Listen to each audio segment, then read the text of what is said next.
দুনিয়া নামক গ্রহটার মূল্য আল্লাহর আদালতে মোটেও নাই। তো কেন আল্লাহ পাঠাইছে? রহমতের নবী বলে আখিরাতের বাজার করার জন্য আল্লাহ জমিনে পাঠাইছেন। আর দুনিয়া মাযরাতুল আখিরাহ,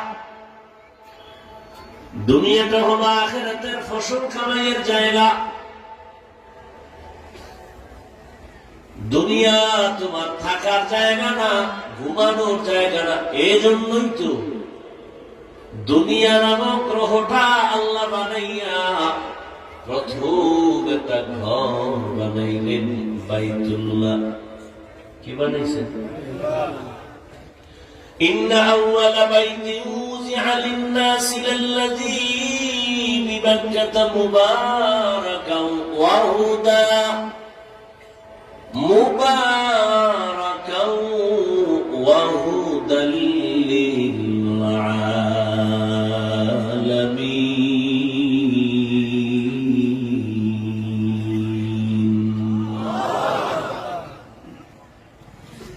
জমিন আল্লাহ বানানোর পর একটা ঘর বানাইলেন, ইবাদতের ঘর, হেদায়েতের ঘর। আর কিছু আল্লাহ এখনো বানান নাই।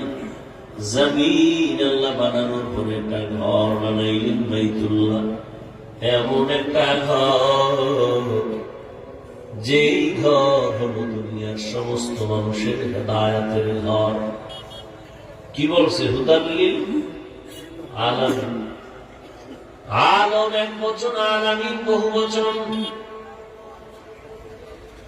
জগৎ সমূহের জন্য বাইতুল্লাহ হলো হেদায়েত। এমন একটা ঘর আল্লাহ বানাইছেন, যেই ঘর এত দামি, যার আঙ্গিনায় বসে একবার যদি কেউ আল্লাহ বলে ডাক দেন, 1,00,000 বার আল্লাহ বলার সওয়াব পেয়ে যাবেন।